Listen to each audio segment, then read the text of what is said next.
During the 2005-2006 school year, a group of 6th grade students at Humes Middle School in North Memphis participated in a project to develop a health message for their community. My name is Demetri Galladay. My name is Andre Evans. My name is Martavius Dotson. My name is Antonio Gray. My name is Brianna Wild. This is in their community. This is their story. When the hour is upon us and our beauty is surely gone, no, you will not be forgotten,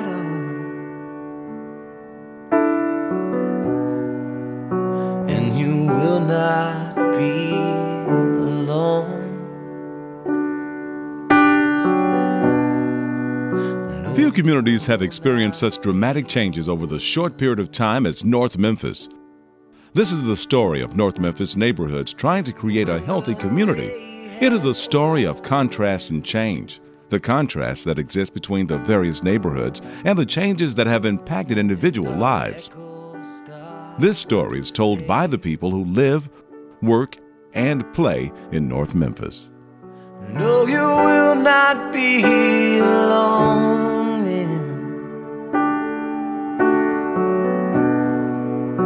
And you will not be afraid. No, you will not be afraid.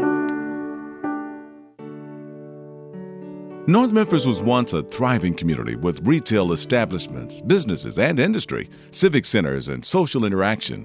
The Greenlaw neighborhood, which dates back to 1856, was Memphis's first suburbs with streets laid out like grand boulevards lined with sycamore trees. Greenlaw and the surrounding communities of Bearwater, Scudderfield, Manassas, and Smoky City was a community of laborers, merchants, engineers, lawyers, and doctors.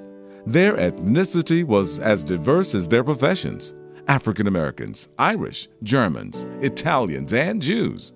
As immigrant populations moved to other suburbs, African Americans became the dominant middle-class residents in the community by the end of the 19th century. I've lived in this neighborhood for 70 years. I was born on Wales Street. When, as a child, it was one of the most sophisticated neighborhoods that we had around, and it was where the middle-class blacks lived. In 1956, the Memphis Housing Authority opened Hurt Village, a low-income housing development for whites. For many years, it served as a hub of the Greenlaw neighborhood. In later years, it was described as distressed, crime-ridden, and unsafe. With the closing of major businesses and industries such as Firestone, Kimberly-Clark, and International Harvester, the thriving working-class community began a slow but gradual decline. As employment opportunities dwindled, commercial centers, retail establishments, and residents who could afford to relocate moved from the area. Some residents and businesses with strong ties to North Memphis remained. It's worked for us. We opened in 1977 here, the year and month that Elvis Presley died. And from the day we started, we opened this business. It has worked well for us. That's why we stayed, because it works for us. I was raised just a few blocks from here, and that's what I like about it. I feel at home. Yes, it's changed over the years. At first, it was just, we had a friendly little neighborhood, and everything was together, and as the people started getting older, they started changing, houses started being torn down, and it almost became a slum.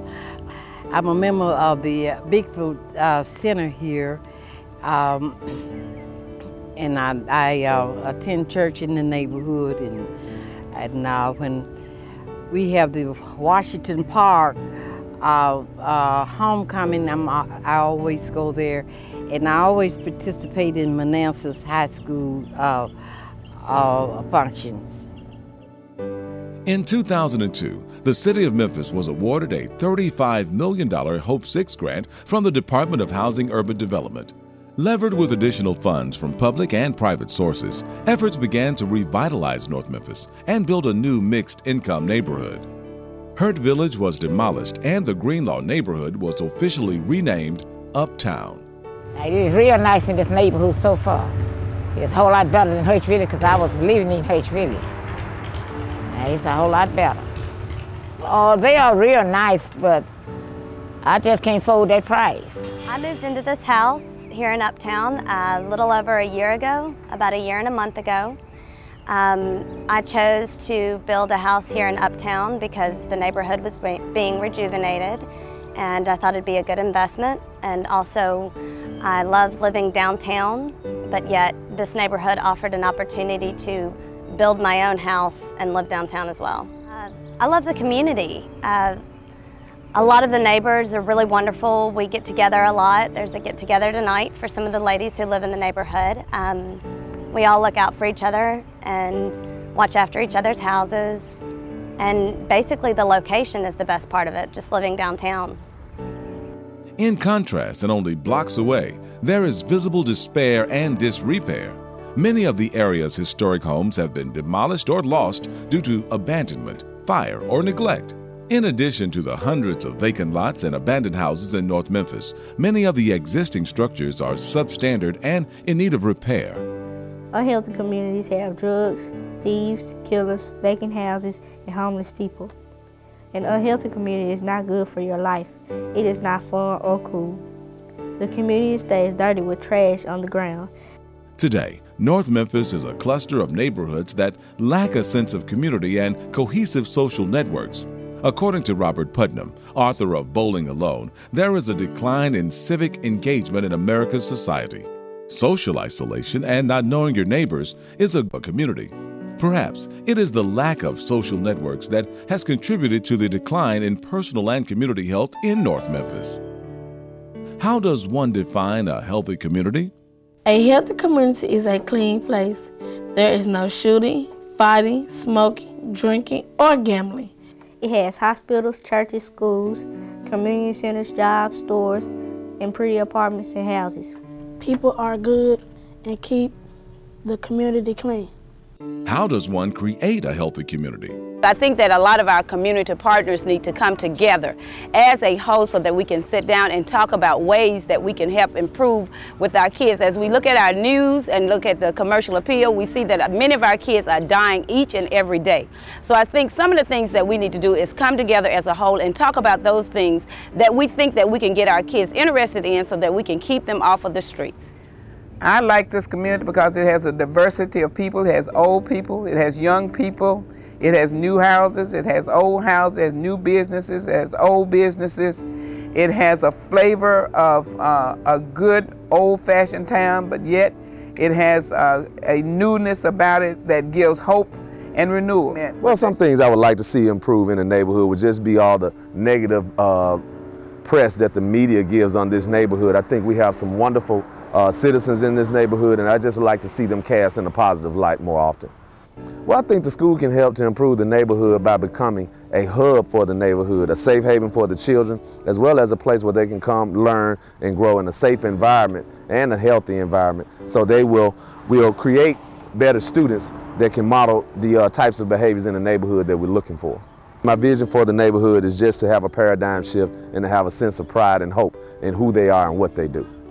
North Memphis continues to be a focal point for change. Throughout these sweeping changes, the lives of neighborhood residents have fluctuated between hope and anticipation.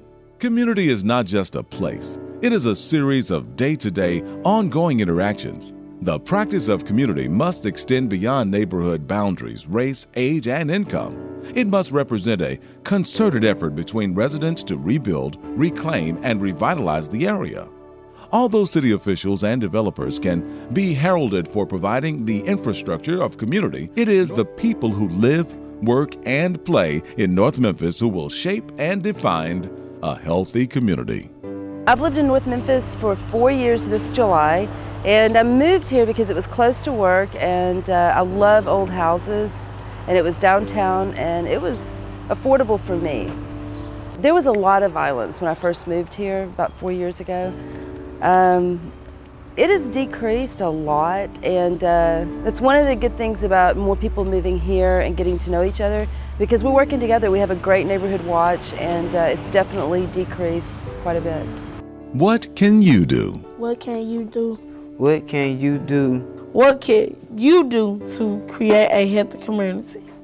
Let us hold to each other until the end of our days.